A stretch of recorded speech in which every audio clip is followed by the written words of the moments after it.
Hi everyone. People are joining. We've got someone now from Tennessee, from Nigeria. This is outstanding. Kenya, fantastic. I have a friend in Kenya. One day I'm going to go visit her there. So Chicago is outstanding. Everybody here from all over, all different time zones.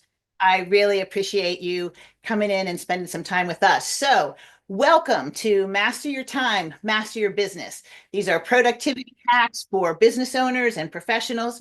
I'm Angie Dobransky. I'm the founder and chief business coach at Rad Strategic Partners, and like to think of myself as your partner for success.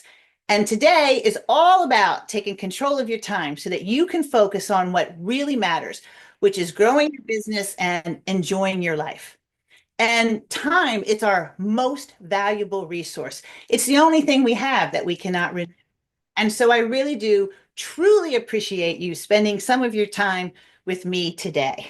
So I see we've got more South Carolina, San Diego, Los Angeles, lots of people joining. Yeah, so Ron, you're over there, tech support. My husband across the room is letting everyone in. Rockville, Maryland, 15 miles north of DC. I'm in Silver Spring, Kim, so we are not that far away. So this is excellent. So before we dive in, just a really quick welcome. If we haven't met before, I've been a business and executive coach for 17 or maybe 18 years now almost. And before that, I spent 2 decades in the fashion industry in corporate leadership roles. And I've helped hundreds of entrepreneurs and professionals like you reach your goals faster with less stress and a partner to help you. And I'm really thrilled with you to be here with you today. So here's what we're going to cover. First, we're going to talk about why we fail time and time again at time management. And I'm going to walk you through a system with some productivity hacks that really work. And then I'm going to give us a nice, 10, maybe 15-minute Q&A at the end. So Sorry. interactive and ask questions that might have come up. Sorry.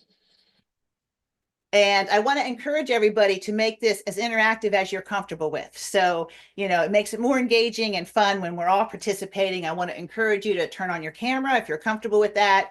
Feel free to raise your hand. If you have a question, you can type it in the chat or even unmute and pop in if you've got a burning question that you need to ask. So I want to get interactive right away. And in the chat, what is your biggest time management trouble? What gets in the way? What's the thing that steals your time every day? For many people, it's social media. It might be the news. It might be email. It might be your children. It might be the lawn. It might be your hobby calling. Distractions. Yes. Yes. Everybody's got those distractions that just steal our time away. Cell phones. Absolutely. We're going to cover how to tame that cell phone distraction. Social media, for sure. It's really become an addiction for most of us, hasn't it? Yep, the kids. I know that. Sometimes I tell my son, he's a full adult, and he's interrupting me when he shows up unexpected. And he's told me as a mother, I'm supposed to plan for that. So I think you all enjoy that. So let's jump in. So let's talk about why time management doesn't work or fails us over and over again. Because, most everybody I talk to, really everybody's busy, right? And some of us are productive and some of us are not so productive, but almost everybody feels like there isn't enough time to do everything they want to do. So does that sound like you? Raise your hand or give some love if that sounds like you. Oh, I got a little warning there. So we spend a lot of time spinning plates, not moving forward. We're reacting to what is happening instead of taking the steps that we need to move toward our desired goals. We're spending our days putting out fires while never really having time to solve the cause of the fire itself. And the truth, it's really not about having time. It's about not having clarity. Because here's the truth. And if you're taking notes, I want you to write this down. We can't manage time. That's right. I said it. We can't manage time. But what we can manage is ourselves. One of my mentors is Jack Canfield. He's the author of Soup for the Soul. And he has a formula that he teaches people called E plus R equals O. It's another good thing to write down. E plus R equals O. Event plus response equals outcome. Outcome is our goals and our desires. event is the things happening in the world that we don't have any control over. And response is what we control. It's our emotions, it's our behaviors, it's our habits, it's our patterns. It's the way that we choose to respond to those events that actually determine our outcome. And a really key part of that formula in choosing our response that's not frequently discussed is that the only person or thing's response that we can control is our own. You know, we can't control other people. We might like to think we can, but we all know that's not really true. We can't control our team members. We can't control our partners. We can't control our parents, our kids, our neighbors, the cashier at the grocery store, or anyone else. And we've all experienced that lesson at some point in our lives, haven't we? And the truth is, time is not us. Time is a construct invented by man. It's a measure, it's a way of tracking life, and we cannot control it. We can only control ourselves. We spend our days reacting instead of leading, letting time and circumstance, which are the events, control us rather than choosing our response and determining our outcome. And that's the problem we're going to solve today. So, a great quote is, being busy is not the same as being productive. So today we're going to change that.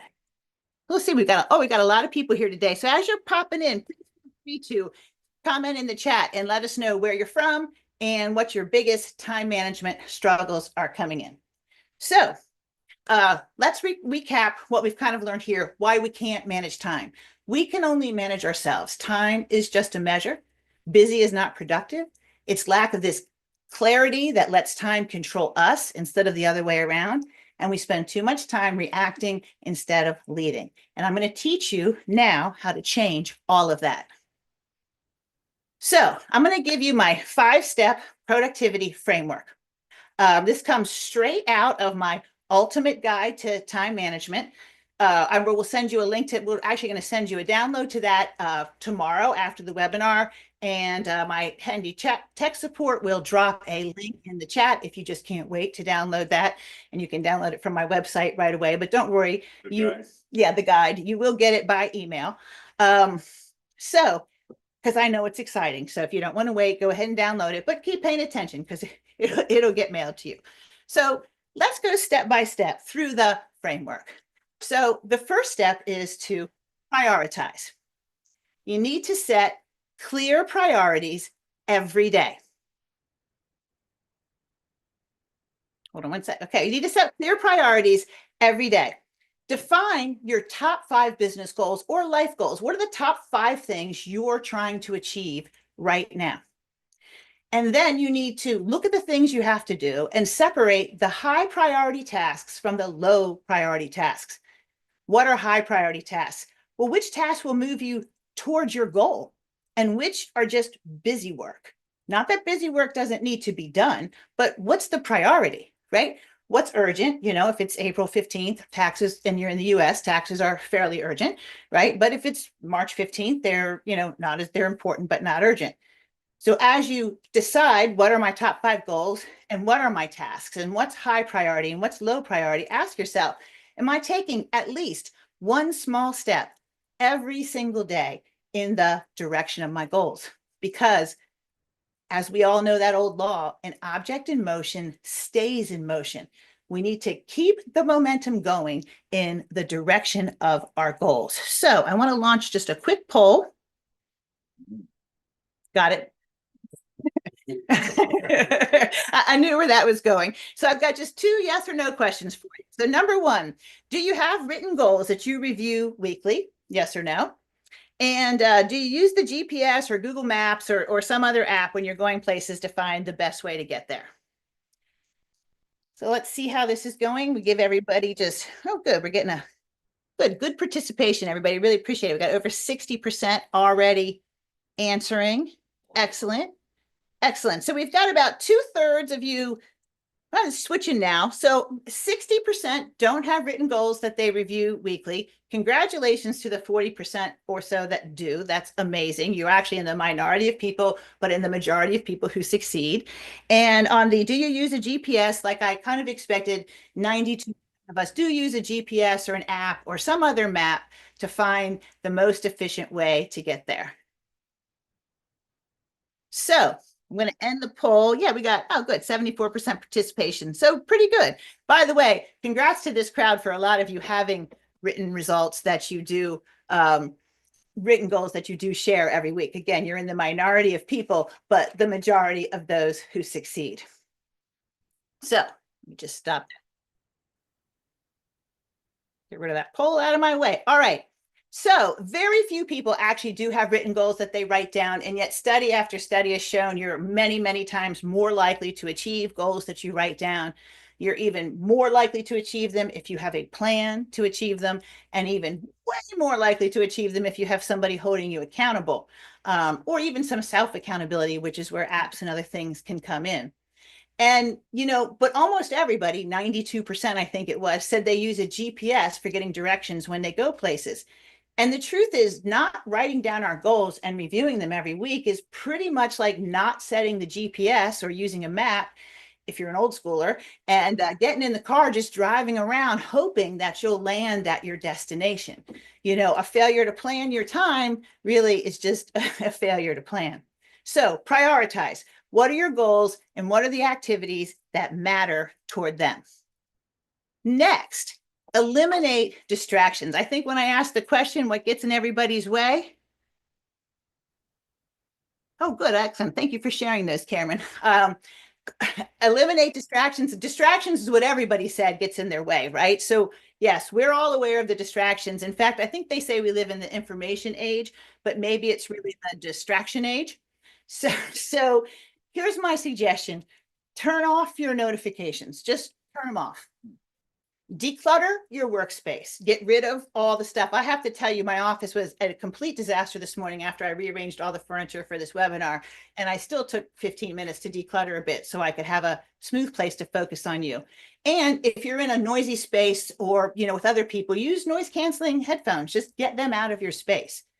An interesting thing is that studies have shown that, contrary to common practice, students actually learn better in a classroom with less visual distractions rather than more. Teachers like to decorate the classroom to keep children engaged, but really what they're providing is distractions. And the same is true for us. Clutter, which is too many decorations, piles of ongoing projects, papers everywhere, stuff everywhere. These are just distractions. They steal our focus and our time. Don't be a slave to email and notifications. Be brave enough to silence your cell phone. My cell phone has been on silent for years. I actually get confused when the sound accidentally gets turned on and it starts making noise. A text message is not the best way to reach me if it's urgent. And if you don't believe me, just ask my husband. I'm sure he can attest to that. he's muted, but you might hear him laughing across the room. So drop this in the chat. What is your number one distraction right now? What is the number one thing? Is it email? Is it phone? Is it social media? Admit to what it is. Phone, absolutely. The phone is meant to hold us in. Phone, emails. Yeah. Emails. Yeah. I'm going to tell you right now, silence the phone. And on emails, do not have notifications flashing at you. Check your email on a cycle that makes the most sense for you and your business. So most people with a normal amount of email could actually get away with checking their email in the morning, in the middle of the day, and toward the end of the day. Some people need to check it more often, depends on the urgency, but don't be a slave to the notification. Check the email on your schedule. The competing priorities and unplanned. I'm going to talk a little bit about that as well. I think I've got that. I think it's in the plan for success. My original career was in retail, and I can really attest to unplanned priorities and customers and things like that, and how you can still work around them. So, all right. Yeah, kids are an interesting one, right? Because kids are just something you have to, well, this will sound funny, but you're going to have to time estimate how much time your kids take from you every day, and then just plan that into your schedule, which actually means leaving buffer zones, because the kids will just pop up whenever they want to. Trust me, I know. But if you know that your kids are going to need, 4 hours of your time during the day, then make sure you've got 4 hours worth of extra time or plan time with the kids so that they don't steal it away from you. All right, step 3, get rid of the distractions. Now we need to plan for success. So a new puppy. Oh yeah, a new puppy and 3 kids. Gee, that is a lot. I do know how that can get in the way. But again, that's why we train the puppy, right? And train the children as well. I could probably do a whole web. I worked from home for a long time. I could do a whole webinar on training the children to not be a distraction, which was, partially successful. So plan for success. Number 1, use SMART goals and a system to organize your time around achieving them. Personally, I love the Panda Planner, and it's transformed the way that I work, and I'm going to tell you a little bit more about that shortly. So if you don't already know, SMART goals are specific. So I will hit 1 million in sales this year versus I will sell more this year. They are measurable. For example, 1 million versus more. They are achievable. 1 million or maybe 5 million or even 10 million, depending on the business you're in, that's achievable for many businesses. 100 million is not. Think about if your goal is achievable. It needs to be relevant or results oriented. So to make that goal relevant, you would add, I want to hit $1 million in sales this year, because that will allow me to hire a general manager and work more at my choice of time. Sometimes revenue goals aren't tied to any reason. They're just tied to numbers we think we need to hit. And that's really why we miss them. I worked with a client for a long time that was a consultant, and their revenue goal was $700,000 a year. And maybe 6 months into coaching it, and they were making, a decent amount of money, but not close to $700,000 a year. I'm very frustrated because they couldn't figure out how to get there. And I finally asked why. Where did that number come from? Why do you need to make $700,000 a year? And the answer that came back was, somebody told me that was a number I should achieve for. So, that's why you're not hitting it, right? When you sit back and you go, what do I need this revenue for? What do I need this money for? What do I need this promotion for? What do I need, whatever my goals are for? Then you're much more likely to hit them. Reason matters. They've shown that people who lose weight successfully are those who lost weight because they had a significant motivation to lose weight, not just because the doctor told them they should be thinner, or the scale seemed to be bigger, or the fashion magazine was thin, but because they couldn't keep up with their kids on the playground, or they had a heart attack and the doctors told them they would die if they didn't. They had a motivation that was going to change their lifestyle. Those people lose weight and keep weight off, while people who are just trying to be thinner struggle. So relevance matters. So look at the goals that you're struggling to achieve and ask yourself why you set those goals, and either get tied to them or move on, set a new goal. And the final thing is, they need to be time bound. They can't just be forever, because forever is forever. So, this year, not someday, is when we'll hit that revenue, or next month, or whatever it is. We need to plan the day, or the day plans you. Each day, we need to evaluate our schedule and plan some small steps every single day that are moving us toward at least one of our goals. Think one small step every day toward at least one of your, say, 5 goals. We'll talk, not too many, is how you'll get there. And I know that it can sound crazy. Like, I'll look at all these distractions, kids and puppies and things at work and schedules I can't control. And I get that. I told you my first career was in retail. You show up and you open the door, you got no idea what's going to happen during the day. And when you're running a retail operation, yes, your job is to wait on the customers, but that is not all the work that you have to do. There's an awful lot of other work involved. And you would have to figure out, you would know that on an average day, the customers were going to take 6 hours of my time. And so I only had 2 hours to get other things done. And you would figure out when the slowest parts of the day were.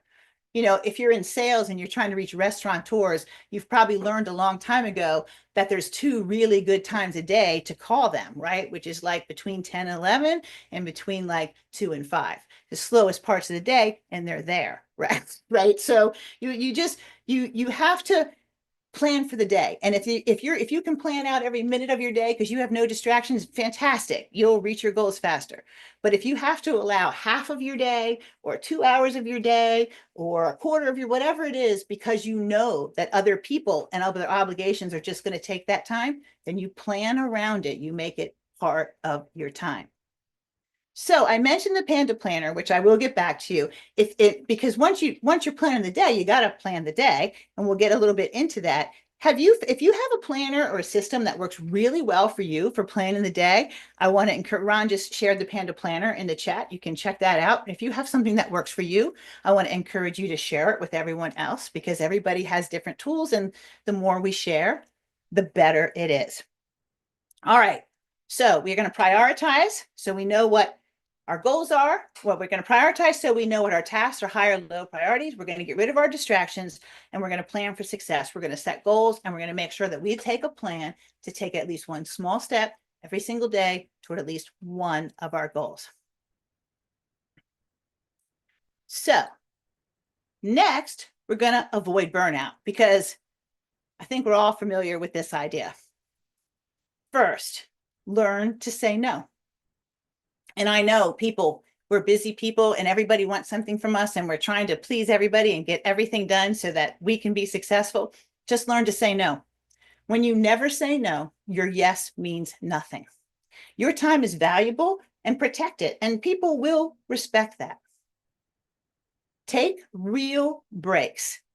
We get more done when we take a lunch break than when we don't, because we come back refreshed and energized. If we don't take a break in the middle of the day, our energy wanes as the day goes on, and we're working at a slower and slower, less efficient pace. If we actually take a lunch break, even a half an hour, we will come back and work at a much higher level and actually get much more done. One of the keys to successfully getting things done and not burning out is actually to take breaks regularly. The Pomodoro method is a common thing that's taught as a way to actually work very effectively, where you might work for 25 minutes and take a 5-minute break, or 50 minutes and take a 10-minute break. Personally, my watch will tell me if I've been sitting too long, and I try to use that as a motivation to take a little break and get up and move around. So take breaks. It really matters. Oh, excellent. Kim, that is impressive. I see some fans of the Pomodoro method out there.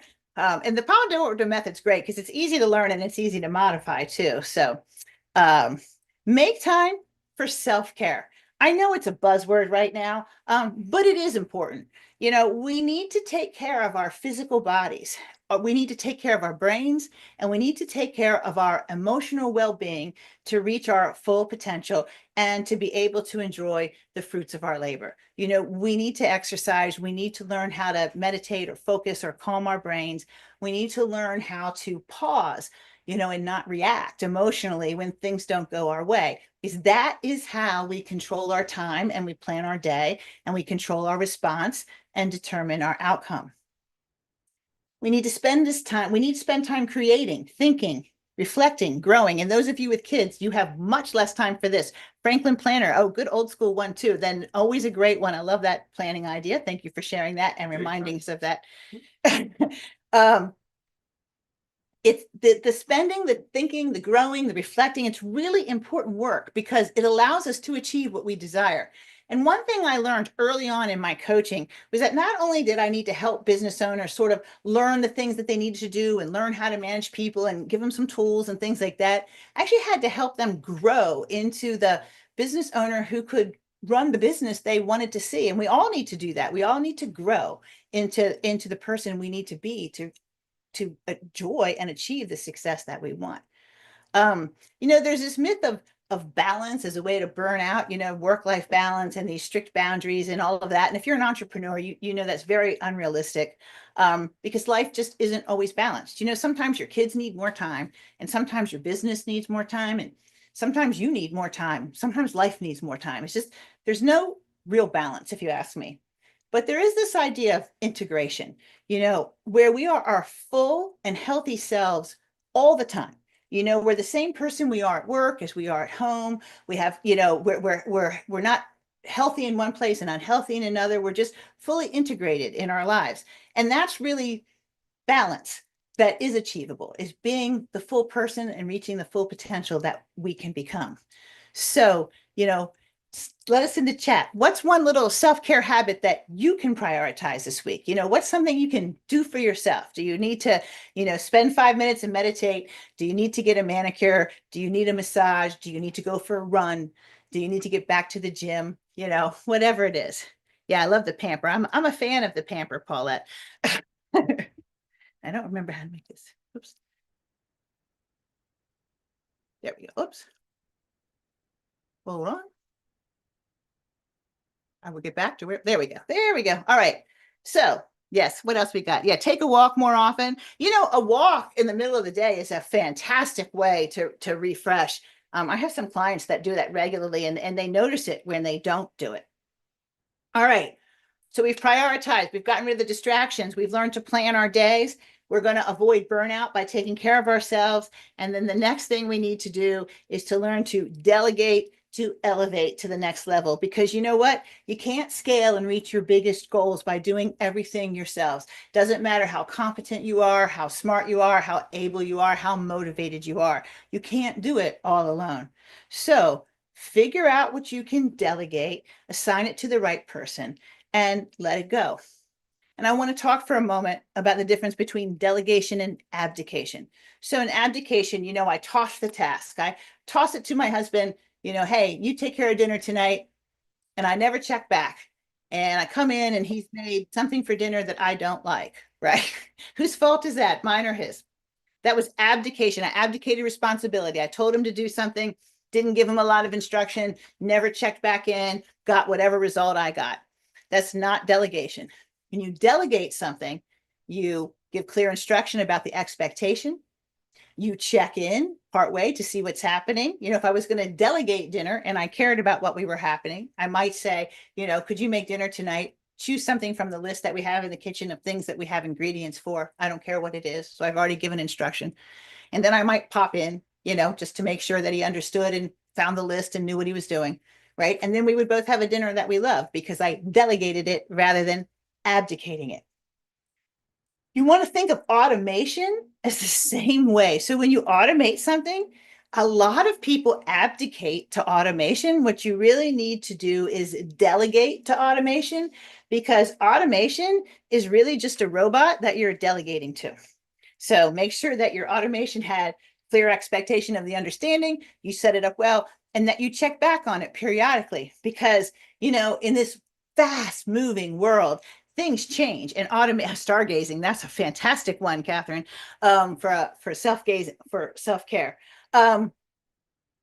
You need to get out there and, let it go and think of I was talking about the automation. When you automate something, frequently it'll work for a long time, then it'll just stop working. So you can't abdicate it. You need to check on the things that you've automated, make sure your responders and things are up to date. You need to update things. That's delegating to a robot. So, when you delegate, be clear, choose who's capable of doing it, set and be clear in your expectation of what you expect the outcome to be. Check in on the progress to be sure they understand how to do it and are achieving the results, and then let it go. How do you decide what to delegate? Things that are repetitive, things that just get done over and over again, things that are chores, easy, simple things to delegate early on in life is the housekeeping, hiring a housekeeper to clean your house, delegating your house cleaning to that, delegating your lawn care. Those are easy things that happen in life. Delegating your bookkeeping and business is an early thing that gets delegated, right? So those are things that are repetitive. And then the other things to think about delegating are the things that are not in your genius. What are you really not that good at? You might be good enough, but like you're much better at something else. Just that stuff that somebody else can do better than you or easier than you, delegate it away and make life easier on yourself. So remember, you scale by letting go, not actually by doing more. Oh, excellent, excellent comment, Janet. And I want to make sure I'm going to read that out for everybody. She says, a virtual assistant, I have realized that people really need to learn how to delegate to make an effective method of productivity. And I'm sure, Janet, you see that all the time, that they're not clear in their instruction to the assistant. They don't know how to hand things off. They don't know how to check in on progress. They don't know how to be clear about the result. It has to be a frustrating thing in a VA. I can completely see where that would come into play. Thank you for sharing that. All right. There you go. Oh, there's nice. Shared duty. See, everybody's got little systems. You do these systems. Systems save time, right? Because you only train a piece of paper once. All right. So this is your productivity framework. You prioritize what's high priority, low priority. You get rid of your distractions. You plan your day. You take care of yourself and avoid burnout. And you delegate what you can to elevate to the next level. And then the next step, because we're in the modern world of time management, is to start to automate. So you need to learn to leverage technology. And I'm going to change my share here for a minute because I want to give you a little demo of these tools. All right. Zapier is a fantastic tool that you can use to automate things from one app to another. So this is my Zapier account. These are actual zaps that I have. And most of them are, when you book a call, things happen. You get a follow-up email from this place, you get added into an email list over there. And that all just happens automatically. Zapier can set all kinds of things up. It automates many, many different apps together. If you're not familiar with it, I highly recommend it. There are other tools that do this as well. But Zapier is a way to link different apps together so they automatically talk to each other. Saves endless amounts of time, particularly for database type tools. The next tool that everybody should be using is some sort of generative AI. So this is ChatGPT, and I pre-typed this in here so you didn't have to watch me, make typos. But basically, can you draft a follow-up email to the attendees of my time management webinar? We're going to include a download of a workbook, a link to the recording, and an invitation to book a call. And of course, invitations to connect. And all I just have to do is hit the, start button, and it's going to give me a beautiful little email that you guys will probably get a somewhat slightly edited version of exactly what it's saying right here, because I won't need to change too much. How long would it take to write this email? Half an hour, maybe? How long did it just take to write it now? A minute and a half, let's call that. And then the next tool that I want you to see is a booking page. So, it is very difficult sometimes to book with people. You've got multiple schedules, emails back and forth. And the other thing is, if you're a service-based business and you want people to book appointments with you, people are frequently searching the web late at night at weird times they're not going to call and book an appointment with you. And by the time they wake up the next day, during normal business hours, they don't remember to call, or they send you an email and then you're in the email chain. So highly recommend you use a booking software. This is You Can Book Me. I've used it for many years. Calendly is wildly popular, but it just makes it so simple. You can automate it. It makes it so easy to schedule appointments with people. I will say on the scheduling, I don't recommend, I think people, hold on, I'm going to put that PowerPoint back up. People, I think, overuse the scheduling a little bit. Like if I say, hey, let's have a meeting, I don't want you to just send me a link. Like it'd be nice if you suggested sometimes.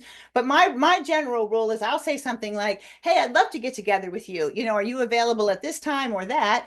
And if neither one of those works for you, perhaps you want to just check my link here on my calendar to make it easier.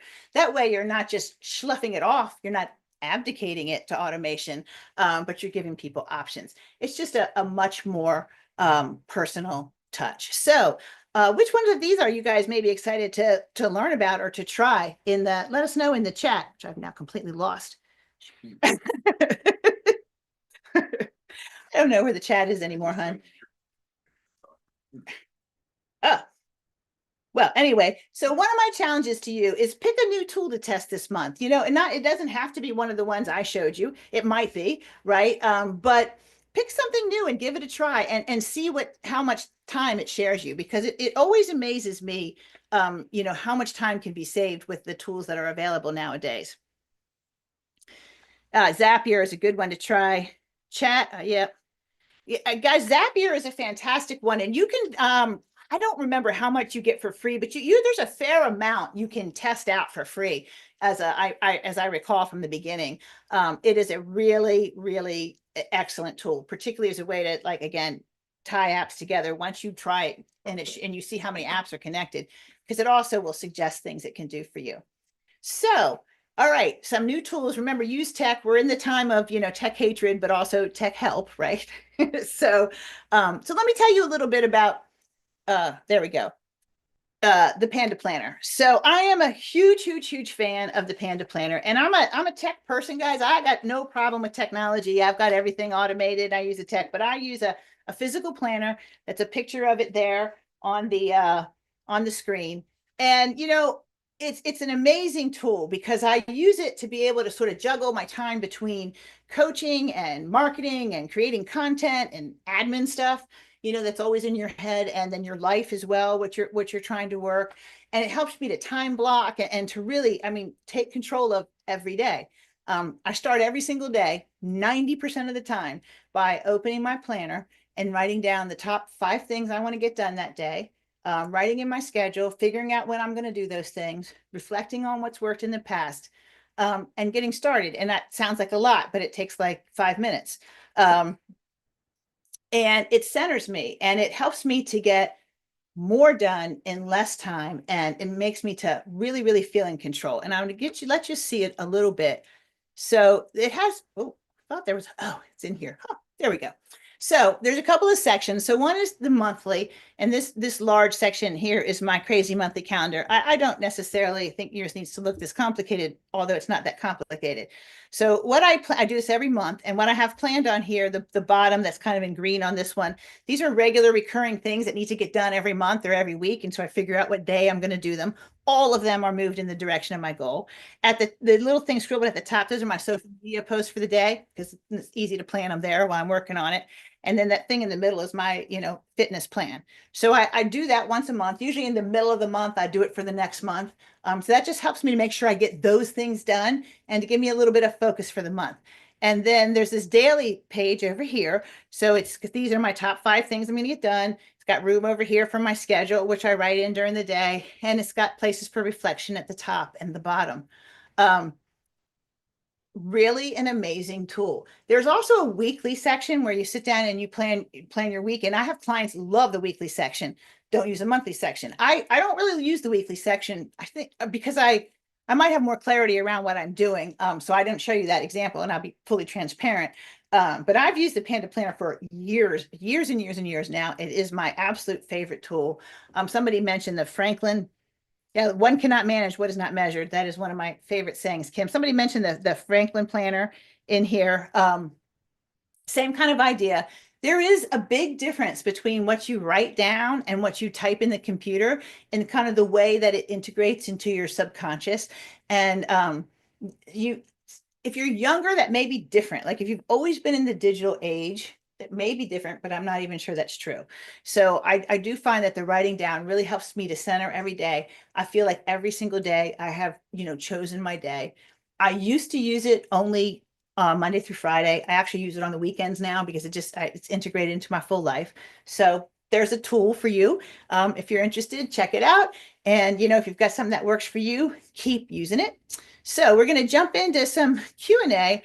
But before we do that, I just want to mention that be happy to jump on a call with you. We're going to give you a link for a free hour if you want it, to talk about what is your biggest time management challenge and how can we help you structure your day to make it work for you a little bit better. So Ronald, drop a meeting link in the chat if for you. And again, you're going to get a follow-up email that'll also have a link. So you don't need to booking page, disconnect from the webinar right now. And I don't want to spend too much time on this, but it's a free sample coaching session, and we're going to dive into your top productivity goals. Oh, and I would be remiss, as I was in my last webinar, if I didn't mention my book, 52 Steps to Radical Success, which you can buy anywhere books are sold online, that also has, much deeper stuff on this topic. So there's not a whole lot of sessions. I'm traveling soon, so you may see that it's completely blocked for a little bit of period of time, but don't worry about that. I'll be back after the 14th of April. So I want to give everybody's time to ask some questions. Let's just open up the floor. We've got a fair amount of people here. And, what do you need help with? What is the time management challenge that just, it's in your way? Because if it's in your way, it's in everyone else's way. And the more we share, the more that we can learn from each other. So who's got a question? I'll get us started while you're thinking of them. The first question that my clients ask me is, how do they know what to delegate? It's just the hardest thing. How do you know what to get rid of? And really, I mean, just start with the things that you do over and over again, because if you're doing them repeatedly, you already have a system for them, and it's pretty easy to delegate and teach it to somebody else. And then the next thing you should really look to delegate is the things that you're just not that good at or that you don't enjoy. Because you can find somebody that is. You can find somebody that loves doing those things you hate to do. There are people that love every task out there. I've seen it. So think about, what is just not the best use of your time. And if you don't like it, it's not the best use of your time. I mean, I'd love to say we could spend 100% of our time doing things in pure joy, but that's not true. There are messes that we're cleaning up periodically. So, but that's how you figure out what to delegate. Who else? What other questions can people come up with? I think something that people alluded to was doing too many things at one time and switching from task to task to task. And in my retail example, there was certainly a lot of task switching. Some of us call it multitasking, but that's not really what it is, because we can actually only do one thing at a time.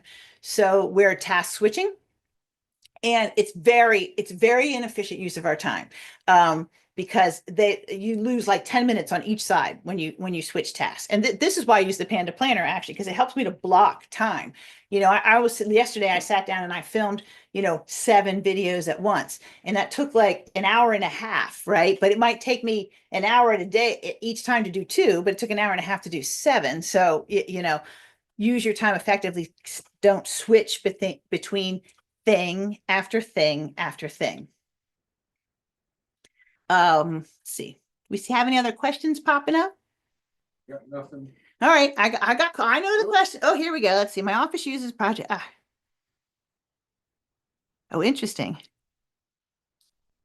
How do you know what task to start first in completing the project? That is an excellent question, Chanel, because I think that's the hardest thing for everybody to figure out. So when you have a project that needs to be completed, write down the steps that you know. So write down what you need to do. So just think about it. All right, how does this get done?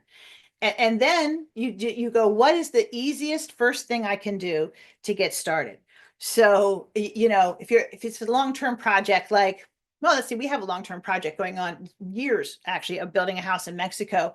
And some of the easiest first steps, because trust me, if you're thinking about buying land and building a house in a foreign country with a different language and different system, there's like a lot of steps, right? So one of the first steps that we actually took was to learn what it took to own something in Mexico. So what were the requirements for a foreign person to own land? That was really the very first step. Because if you step back and you go, what are all the things that we need to do? Well, the first thing you kind of need to do if you want to live somewhere else is buy a place to live.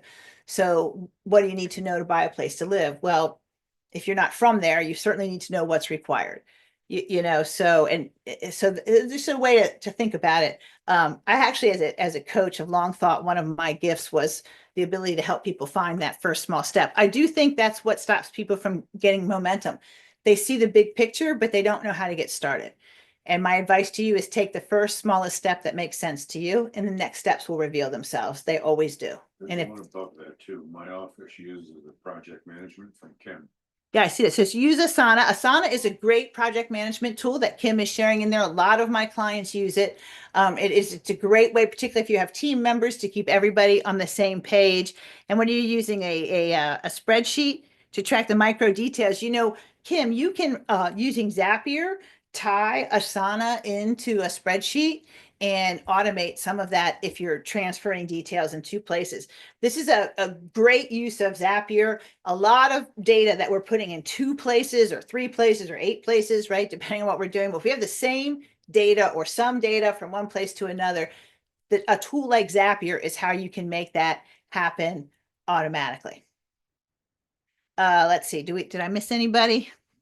All right, I got it. Let's see. Another big question that I get is, what happens when I fall behind the plan? So, I make the daily plan and then I don't do the plan. And maybe I didn't do the plan because I had a bad day, but maybe I didn't do the plan because my kids, had some, my kids were playing baseball and sprained an ankle or something. You know what I mean? Life got in the way. And this really derails people. And honestly, in the beginning, it really derailed me. If I didn't do the day's plan, then I just thought I had failed, you know, and somehow that day's plan just went away. But what you really need to do is just revise and reschedule. If you didn't get it done, if it was a priority today and it didn't get done, it's now a priority tomorrow. And it stays a priority over and over again until it gets done. And that's the way you do it. And by the Panda Planner, if you write the same thing down every day for a few days in a row, you'll start to get a little angry with yourself if you're anything like me. Say, I've had a problem with communicating, reacting, and not facing the issue. Oh, this is a good one. Thank you for sharing that, Amanda. So she says she's had a problem with communicating with others, and so she finds herself reacting and not facing the issue. And so it distracts from getting the real steps done because a lot of people face this, right? You know, we have a hard time expressing ourselves in a way that stands up to others without being aggressive, without feeling inauthentic, and it's scary sometimes to step into your power. And then, you know, because now we're reacting because we're irritated or we've got an issue or we've got something we didn't address, and you know, they call it what, difficult conversations, constructive. How about we just, you know, if you follow this idea that everybody is always doing the best they can to please you, because that's true almost all the time.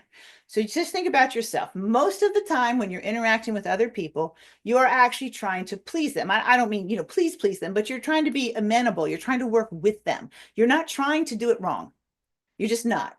And that's the same as everybody else. So if you need to correct somebody, if you need to redirect somebody, if you need to tell them this is not right, then yes, you need to learn to do it head on. And I'm going to give you, Amanda, a very great tip for learning how to communicate more directly is have conversations with chat or whatever generative AI. It's fantastic because you can ask it to do something and you can go, you know, I don't like that at all. That's not what I was looking for.